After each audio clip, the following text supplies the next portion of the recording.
morning. Aalis na pala ang aking baby brother. Sa kayo punta? Hindi ko alam yan. So patuloy po natin silang ipanalangin. At I'm sure God has a wonderful plan for them doon. No?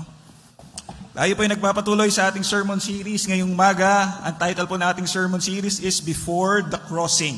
Bago po tayo pumasok sa ating 41st year, ay marami pong nais ipagawa ang ating Panginoon. 2 Sundays ago, nalaman natin that we should be conquerors. Tama? Ready na ba tayo to conquer new lands for the Lord pagpasok natin sa ating 41st year? Amen? Amen. And then last week, ating napag-aralan that we should be lovers of God. At kaakibat sa pagiging lover ng ating Diyos ay obedience. Obey with all our heart, soul, and strength. Ngayong umaga, ano kaya ang ipapaalala sa atin ng ating Panginoon? Ano kaya yung dapat nating gawin bilang isang simbahan, bilang mga Kristiyano?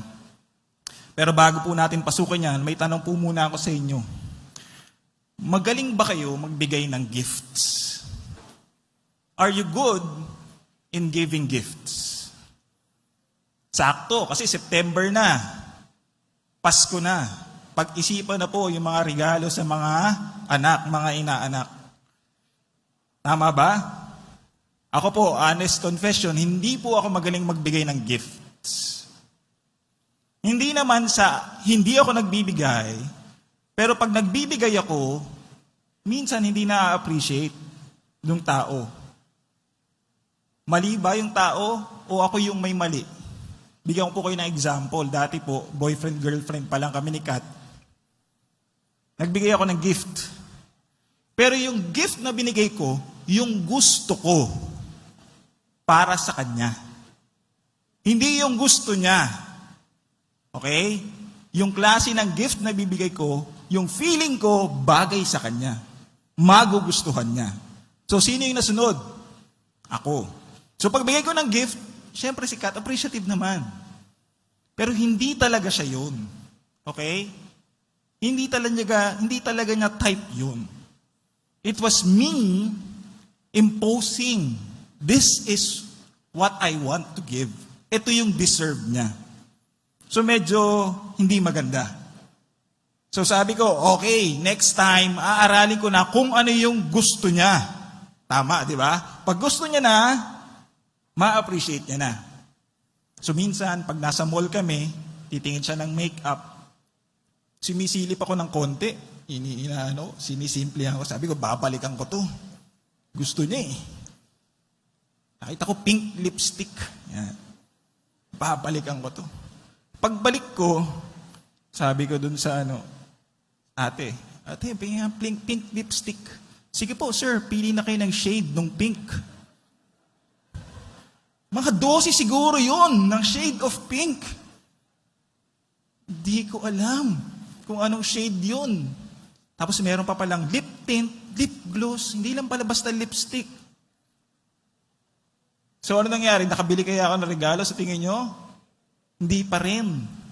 Alam ko na yung gusto niya, pero yung details, yung specifics, hindi ko alam. So ang ginawa ko, Kat, punta ka dito. Bilang kita ng lipstick, ikaw na pumili. Kasi baka mali na naman.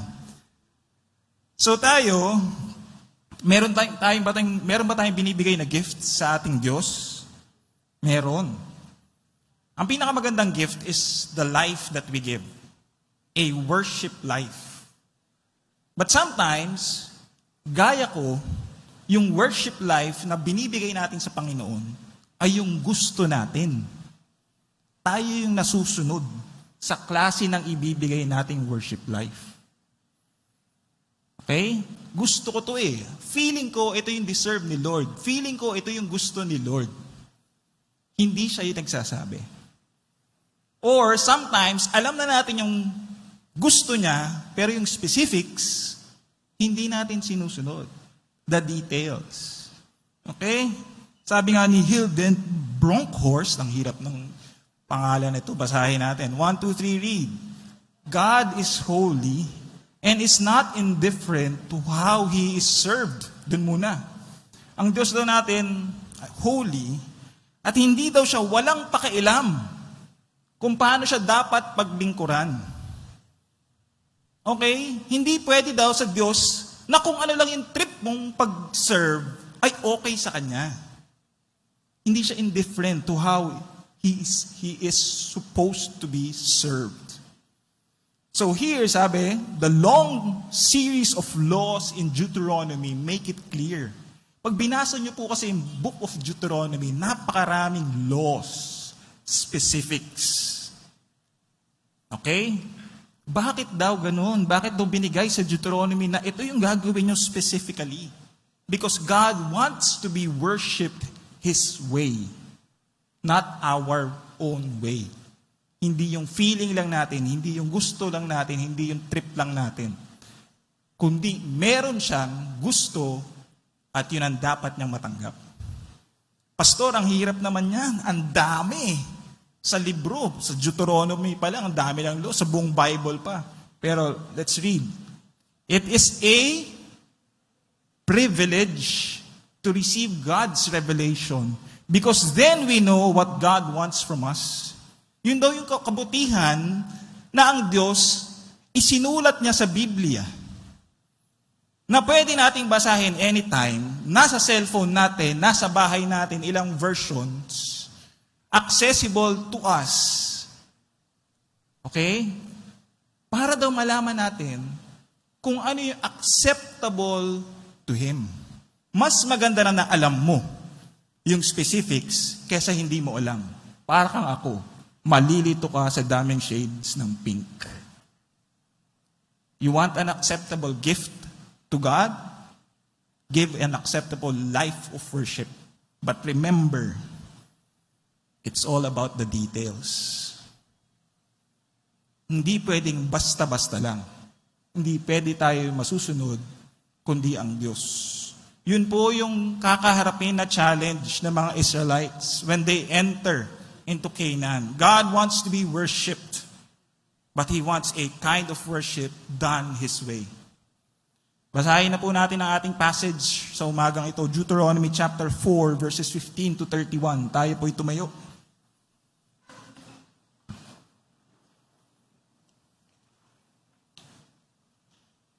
Let us read. You saw no form of any kind the day the Lord spoke to you at Horeb out of the fire. Therefore, watch yourselves very carefully, so that you do not become corrupt and make for yourselves an idol, an image of any shape, whether formed like a man or a woman, or like any animal on earth or any bird that flies in the air, or like any creature that moves along the ground, or any fish in the waters below. And when you look up to the sky and see the sun, the moon and the stars, all the heavenly array, do not be enticed into bowing down to them and worshiping things the Lord your God has appointed to all the nations under heaven. But as for you, the Lord took you and brought you out of the iron smelting furnace, out of Egypt, to be the people of His inheritance as you now are. The Lord was angry with me because of you, and He solemnly swore that I would not cross the Jordan and enter the good land the Lord your God is giving you as your inheritance. I will die in this land. I will not cross the Jordan, but you are about to cross over and take possession of that good land. Be careful not to forget the covenant of the Lord your God that He made with you. Do not make for yourselves an idol in the form of anything the Lord your God has forbidden. For the Lord your God is a consuming fire, a jealous God. After you have had children and grandchildren and have lived in the land a long time, if you then become corrupt and make any kind of idol, doing evil in the eyes of the Lord your God and arousing His anger, I call the heavens and the earth as witnesses against you this day, that you will quickly perish from the land that you are crossing the Jordan to possess. You will not live there long, but will certainly be destroyed. The Lord will scatter you among the peoples, and only a few of you will survive among the nations. to which the Lord will drive you. There you will worship man-made gods of wood and stone, which cannot see or hear or earth or eat or smell. But if from there you seek the Lord your God, you will find him, if you seek him with all your heart and with all your soul. When you are in distress and all these things have happened to you, then in the later days you will return to the Lord your God and obey him. For the Lord your God is a merciful God. He will not abandon or destroy you or forget the covenant with your ancestors, which he confirmed to them by oath. Let's come before the Lord in prayer. Father God, we ask for joy in our hearts as we receive your word, your teaching, your instructions for us this morning. We also ask for a desire, O Lord, to correct and make changes sa aming mga discipline, sa aming mga routine, sa aming mga ginagawang pag-worship sa inyo, if makita namin na hindi ito kaaya-aya sa inyong harapan. Lord, build in us a worship life that is pleasing to you, one that is acceptable to you, O Lord. Speak to us this morning, O Lord. Ito ang aming dalangin sa pangalan ni Jesus. Amen and amen. Makakaupo na po tayong lahat. Now, yung binasa po natin na medyo mahaba, Deuteronomy chapter 4, verse 15 to 31. Pag binuksan niyo po yung Bible, nakalagay dyan, idolatry forbidden. Now, yung idolatry po, ito po yung sin na isa sa magiging very challenging for the Israelites. Why? Because they will be exposed to different gods and goddesses pagtawid nila sa Canaan. Because may mga tao doon. Tama? May mga Canaanites and they are serving gods and goddesses. So ang Diyos, ang una, number one na agenda niya when it comes to worship is to make sure that the Israelites will not create images and idols. Dapat walang representation ng Diyos at wala ring pagsamba sa mga Diyos-Diyosan. So, maganda para malaman natin kung sino ang ating Diyos na talagang dapat bigyan ng worship, kilalanin muna natin siya. Sabi nga ni Cathy kanina, we do not just worship. Dapat alam natin who our Lord is. Then, we can worship the right way. So sa verse 4, or chapter 4, verse 15 to 31, ang magandang malaman natin dyan kung bakit pinagbawal yung idolatry is sino ba? Or what kind of God are we worshiping? Kung tama ang ating pagkakakilala sa Diyos, then we can worship the right way. Agree po ba kayo? Agree. Pastor, bilisan natin kasi yung outline mo, puro blanks, ang dami. Mukhang mahaba yung preaching mo ngayon. Mabilis lamang po ito. First, yung Diyos na ating pinaglilingkuran is a God that cannot be compared to anything. Hindi pwedeng ikumpara, hindi pwedeng gawan ng physical representation ang Diyos. Walang katulad, walang kapalit, walang kahati ang Diyos na ito. Kaya sabi niya ganyan, no? You saw no form of any kind the day the Lord spoke to you at Horeb out of the fire.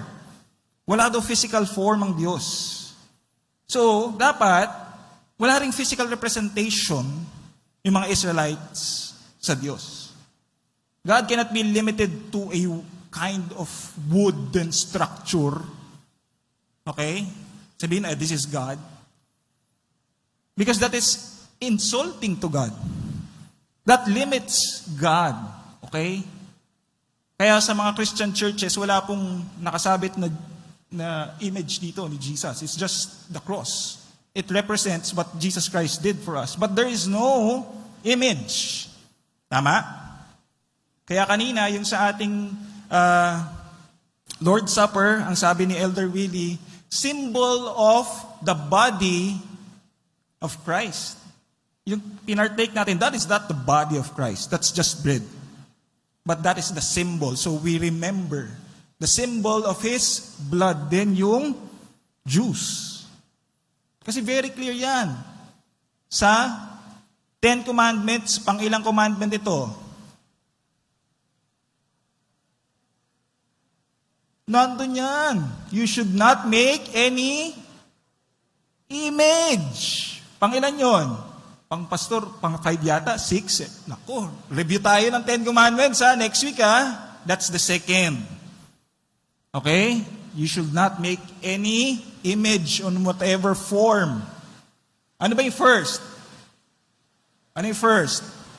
You should have no other gods besides me. Yun yung idolatry. Images, yung pag-create ng representation. Yun yung sa second commandment. Yung first is to bow down to other gods. So sabi dyan, you cannot. You should not pala. Therefore, watch yourselves very carefully so that you do not become corrupt and make for yourselves an idol. Here, Moses links making idols with corruption. Making images with corruption of the soul. An image of any shape, whether formed like a man or a woman, or like any animal or on earth or any bird that flies in the air. Hindi nyo daw dapat gawin yan. Basahin natin yung susunod. Let's read. 1, 2, 3, go. Do not be enticed into bowing down to them and worshiping things the Lord your God has apportioned to all the nations under the heaven. Kasi yung part na yan, do not bow to the sun, to the moon. Ang sinasabi lang ng Diyos dito, huwag tayong gumawa ng physical representation and also not to make yung created objects ng Diyos like the sun, the moon, huwag natin ihalal tulad na parang ito rin yung Diyos. Okay? So here, what God is saying, that I am the only one true God. Do not make an image, an idol. Wala akong katulad sa mundong ito. Wala ako dapat kahati sa inyong mga puso. Wala ding kapalit. Kasi, pastor, ano ba talaga yung idol? Wala naman akong idol sa bahay. When you go to our houses, wala naman akong mga images doon. Wala akong mga kung ano man, wala akong idols. Pero sabi, nabasa kong isang theologian, an idol daw is anything that takes the place of God in our lives. Hindi lang physical yung idols. Anything that takes the top priority in our lives is an idol. Can your work be an idol? Yes. If it takes the place of God, if that is your first priority, can your family become an idol to you? Can your children, can money, can even your wife or your husband be an idol to you? Pastor, di ba pag husband and wife, one kayo? Ganun pa rin ang trato. Pag yung asawa kong sikat, mas may priority siya sa akin kaysa sa Diyos, then she has become an idol to me. She has taken the place of God. So, hindi po tayo exempt na pag umuwi tayo sa bahay, wala tayong physical representation. Kundi kailangan natin i-search yung ating mga puso, ang ating mga buhay, kung meron ba na pumalit na dyan sa Diyos. Meron na bang katulad ang Diyos dyan sa puso mo? Meron na bang kahati ang Diyos dyan sa puso mo? Because this kind of God is a God that cannot be compared to anything. Incomparable siya. Kahit sa asawa mo, sa work mo, kung ano man. Second, the God here that is being described is, or sinabi pala ni Andre Van Belkom. Basahin po natin 1, 2, 3, read. The theme of the book of Deuteronomy is Moses' admonition to the Israelites to stay faithful to the covenant they made with God on Mount Sinai. Moses encouraged them to faithfully obey God's laws and not fall into the sin and idolatry of the peoples who would surround them in the new land they would be inhabiting. Sinabi ko na po ito kanina. Napakatindi po na magiging exposure nila. Yes, they have made the covenant commitment sa Diyos sa Mount Sinai, But now they are going to a land wherein the people are worshiping gods and goddesses. Ganon din po tayo. As we go out, as we conquer lands, we have to protect ourselves. Because the people that we go to, they bow down to other gods and goddesses. Pwedeng sarili nila, ideology nila, or wala silang pinapaniwala ang Diyos. As we conquer, you have to make sure na hindi ka mai-impluwensyahan. Ikaw yung mang-i-impluwensya dapat. Okay? Kasi yun yung magiging problema eventually ng mga Israelites. This is a clear command ng Diyos. They will be exposed. Kaya makikita natin mamaya yung command. Pero dun sila magfo-fall. They will be influenced by the gods and goddesses. At yun ang ayaw ng Diyos. Why? Yung second point po kasi natin, we have a God who is worthy of all praises. Hindi pwedeng merong kahati ang Diyos. Basahin natin 23 to 24. Be careful not to forget the covenant of the Lord your God that He made with you. Again, inulit na naman. Do not make for yourselves an idol in the form of anything. Again, physical or non-physical.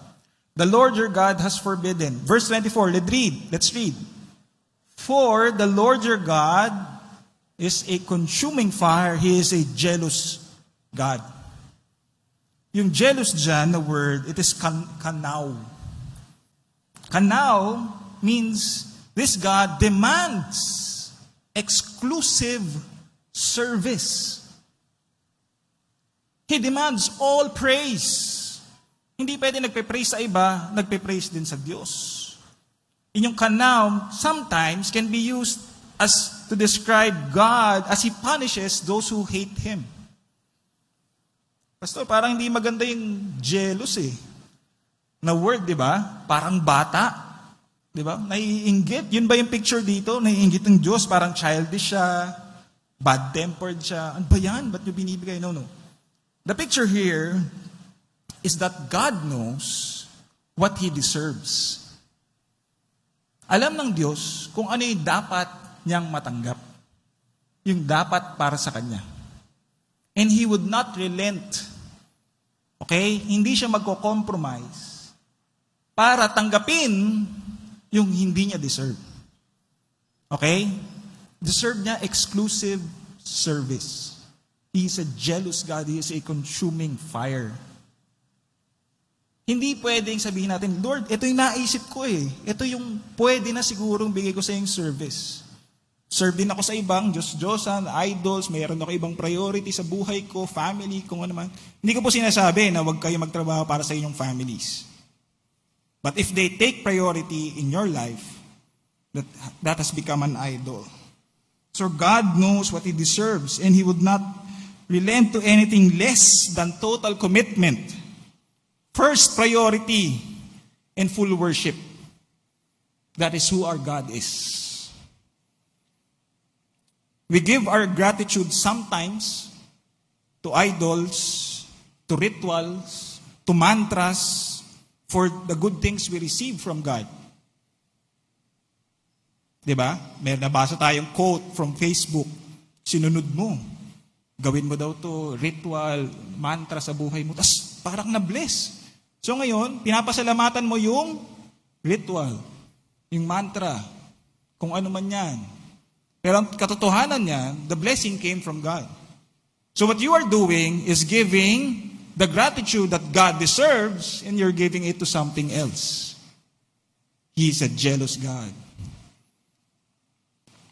We do this when we give ourselves credit for our successes and achievements in our lives. Yes, okay naman, i-congratulate ang ating mga sarili for a job well done. Talagang ginawa natin excellently yung ating mga trabaho.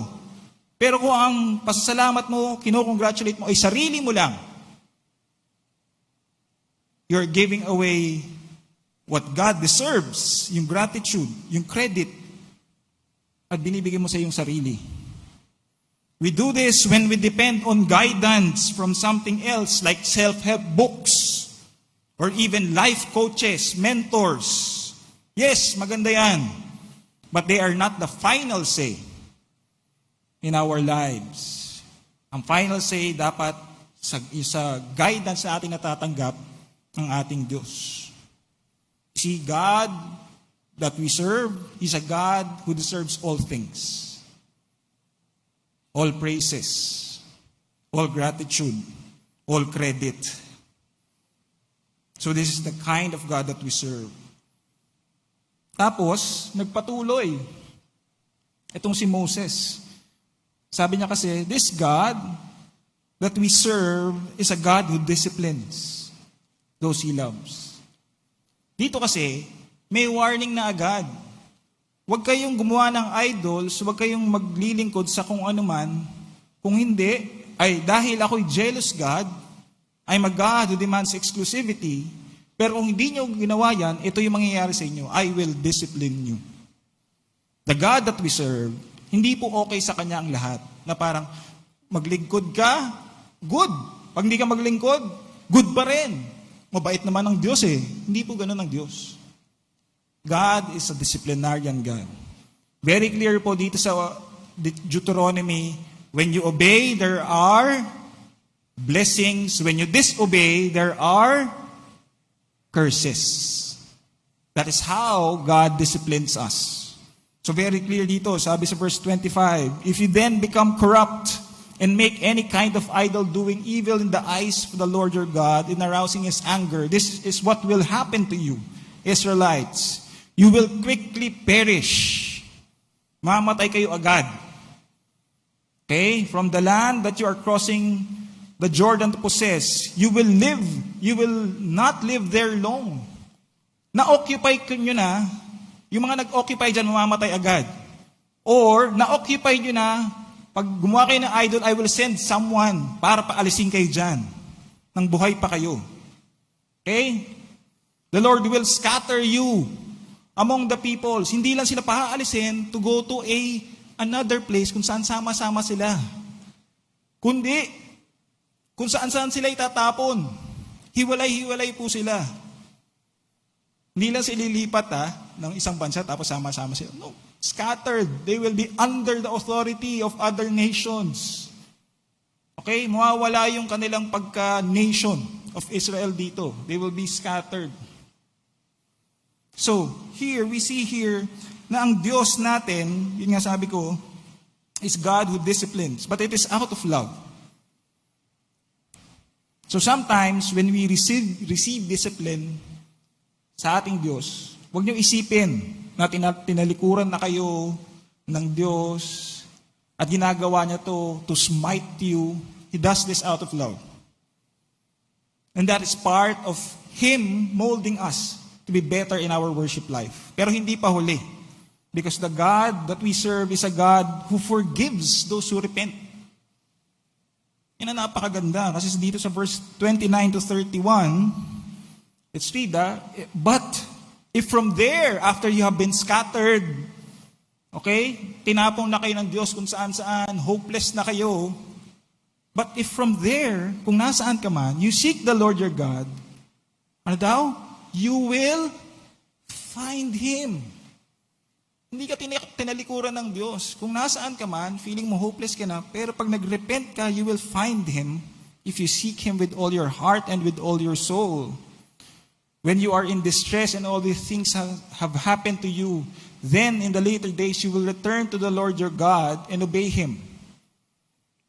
So yan. Nawala yan. So verse 31, for the Lord your God is a merciful God. Yun naman ang kabutihan sa ating Diyos.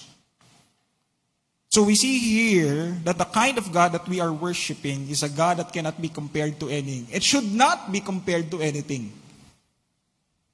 Walang kaparehas, walang katulad, walang kahati, walang kapalit. Because He desires an exclusive kind of worship from us, service from us. He is a jealous God. If we do not do this kind of worship, then He will discipline us. Pero as we are being disciplined, there is still hope. Dahil kung humingi ka ng kapatawaran, then He will forgive you. Ganon yung mangyayari sa Israel. So napakaganda. Kilala na natin ang ating Diyos. This is the kind of God that we worship. So now that we know this kind of God, ano ngayon, dito sa book of Deuteronomy, ang ating pwedeng gawin so that our worship life can be acceptable. Practices na po ito. Napakarami pong practices. Read the Bible. There are a lot of ways to worship God and it will be acceptable to Him. But now we will just concentrate in Deuteronomy chapter 12, verse 1 to 7. Nandyan po yung 4 na blanco natin sa second point natin. What is the right kind of worship? At least dito sa Deuteronomy chapter 12. Kasi yun yung ating babasahin. Basahin po natin. These are the decrees and laws you must be careful to follow in the land that the Lord your God, the Lord, the God of your ancestors has given you to possess as long as you live in the land. So hindi to one time na obedience lang. Gaano daw katagal? As long as you live. Itong mga commandments na gagawin, bibigay as long as we live. Batang Kristiyano ka, gagawin mo to. Patagal ka ng Kristiyano, gagawin mo to. Until the end of our lives, okay? Destroy completely all the places on the high mountains, on the hills, and under every spreading tree, where the nations you are dispossessing worship their gods. Break down their altars, smash their sacred stones, and burn their Asherah poles in the fire. Cut down the idols of their gods and wipe out their names from those places. The first thing that we can do sa Deuteronomy is to destroy all idols in our hearts, in our families, in our church. Go to all places, sabi dyan, no? O destroy completely, purge, walang tira. All the places, from the high mountains to the valleys, kahit yung mga nandun sa ilalim ng mga puno. Okay? FCF. We cannot worship the Lord while at the same time leaving idols in your hearts. Okay? This is the first na pinagawa. Ito yung order. Sirain muna daw lahat. Okay? Verse 4.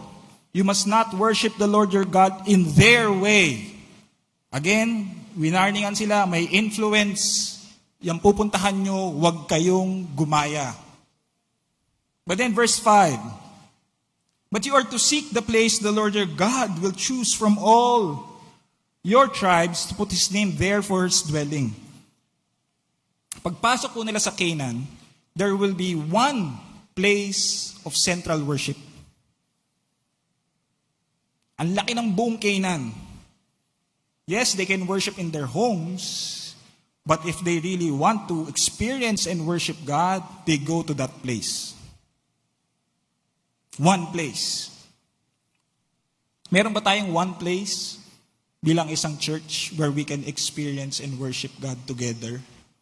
Saan kaya yon? Dito mismo sa sanctuary. Okay? Yung nag-pandemic po, tayo po ay nagkaroon ng online worship service, which is good, which is great.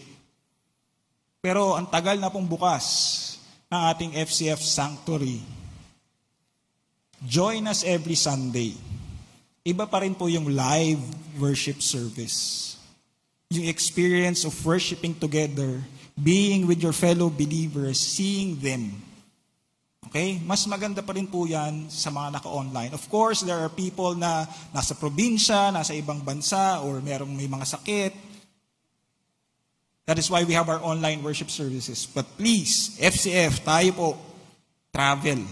Seek the Lord, seek the place the Lord your God will choose from all your tribes to put His name there for His dwelling.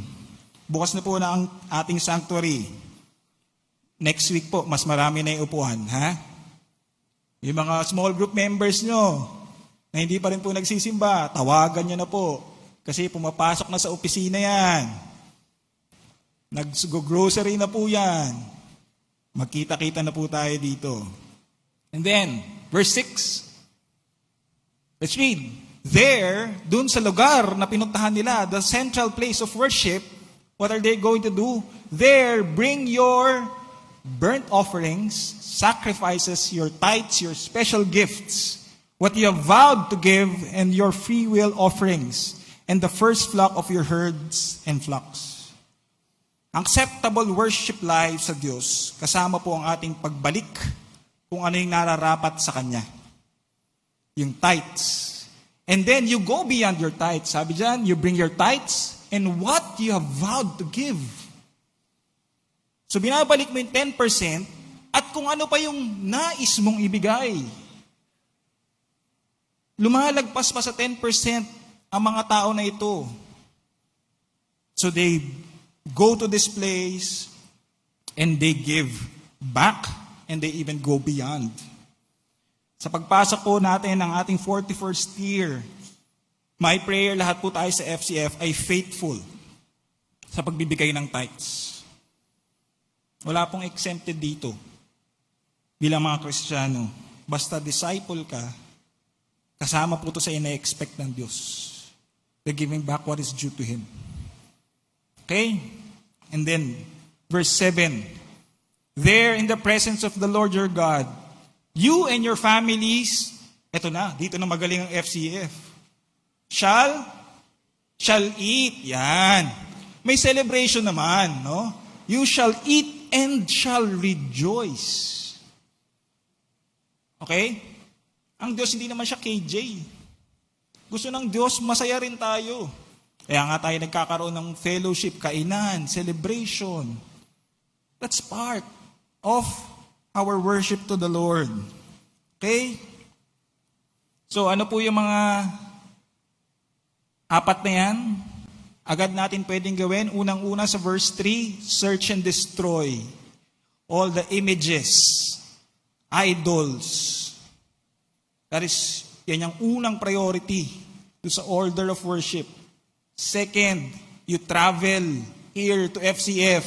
Kahit umuulan, bumabagyo, maaraw. Sila kahit maaraw, mabagyo, malayo yung distance, they will go to that central place of worship and they will experience God there. Kasi sabi, I will put my name there. I will make it my dwelling place. Yung lugar na yun. I'm not saying that this is like yung lugar na yun. But iba pa rin yung experience na nandito ka. So please, travel and experience and join us. And then you give back and you go beyond. Give back what is due to the Lord. And go beyond the tithes and offerings. That is a challenge na magandang ating talagang gawin for the 41st year. And then verse 7, yan ang favorite natin. We feast and we celebrate. Pero take note yung verse 7, sino daw yung kasama mo sa pag-feast and pag-celebrate? You and your families. Again, na-highlight na naman po, katulad last time, yung worship life, it includes our families. Tanong ko po sa atin, FCF, magaling ba kayo magbigay ng gifts kay Lord? Kayo ba ang nasusunod? Yung gusto mo bang klase ng gift? Or is it according to His will, His purpose, sa Kanyang desire? Remember, it's all about the details when it comes to our worship life. Okay? FCF, God is honored and glorified when we live a life that is full of worship. But He desires not just any kind of worship, but one that passes His standard and means. Kaya nga po nakasulat. Kaya po dapat nagbabasa para sigurado ka na yung bibigay mong worship ay acceptable. Walang hula-hula. Walang assumptions na gagawin kasi nakasulat naman. So here in Deuteronomy chapter 12, makita natin yung duty natin as FCF is to know and to pursue the right kind of worship life. This means, at least for Deuteronomy 12, that we break down our idols We do not neglect the fellowship of the believers in the church, yung pagsama-sama natin. We faithfully give back our tithes and offer what we have decided on sa ating mga puso. And we celebrate God's goodness by eating and feasting together with our families. Deuteronomy chapter 12, this will help us start the right kind of worship life sa ating Diyos. But there is so much more that we can learn. Kaya, magbabasa po tayo ng Biblia lahat. Tama po ba? Kayang-kaya ba natin gawin to? Amen. Pagpasok natin ng 41st year, talagang i-pursue natin to para ang ating worship life talagang maging pleasing sa ating Panginoon. Let's come now to our prayer time. Una, let's search our hearts. Meron bang mga idols dyan sa ating mga puso? Kung saan meron ng katulad, kahambing, kahati o kapalit ang Diyos. Meron ng may priority ang ating Diyos sa ating mga puso, sa ating mga buhay. Come to the Lord because He is a merciful God. Ask for forgiveness. Manalangin po tayo.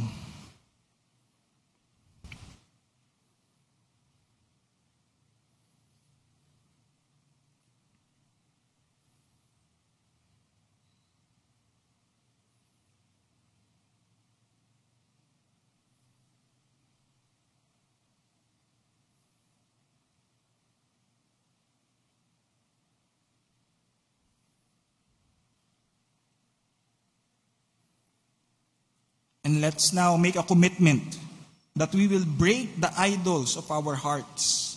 We will search and destroy lahat, completely purge. Wala tayong itutira. So that our worship will be exclusively for God. Let's now make a commitment and ask the Holy Spirit to help us do this. Let's pray.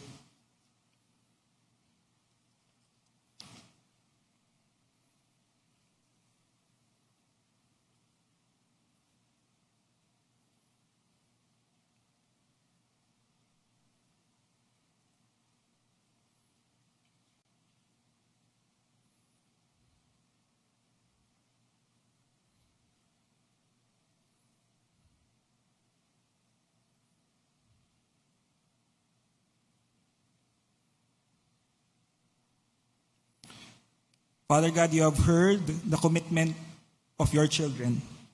It is our prayer na simula ngayon and sa aming pagpasok ng aming 41st year, the worship life ng bawat nandito sa FCF will be acceptable and pleasing to you. Thank you for your word, O Lord. Thank you for your revelation. Thank you for the details na binibigay mo. Dahil ipinaalam mo na sa amin kung ano yung dapat namin gawin.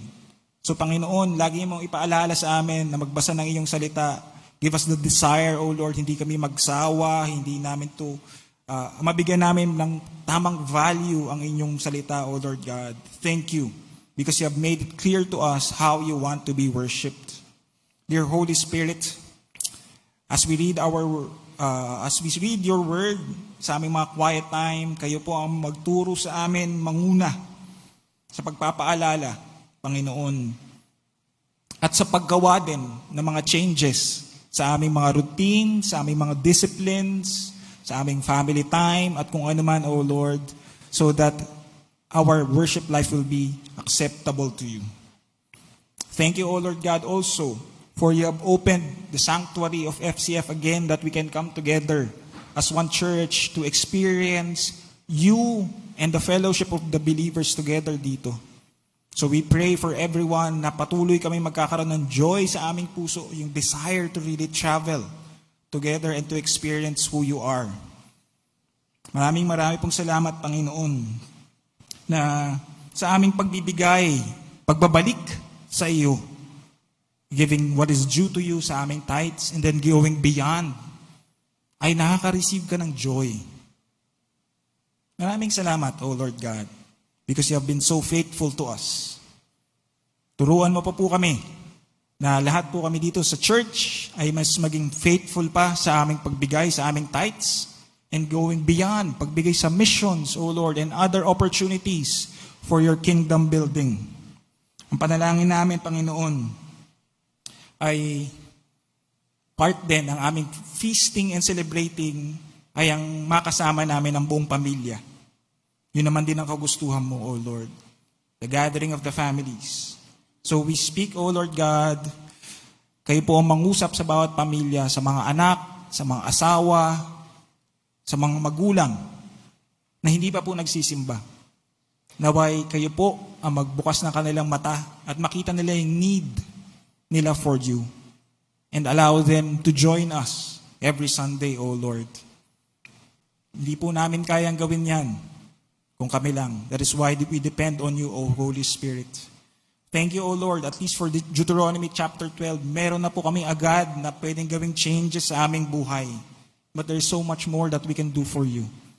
So continue to reveal yourself to us.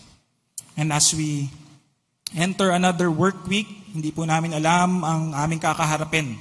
But we continue to rely on you, to depend on you for hope, for joy, for strength, for peace in whatever situation we will be facing for the week.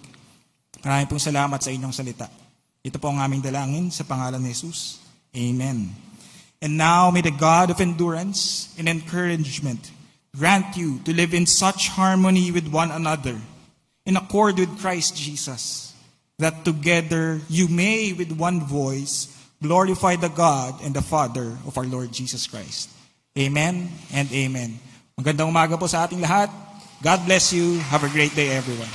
Small group leaders, stay na lang po kayo. Tuloy-tuloy na po tayo. And to everyone, I'll see you again next Sunday.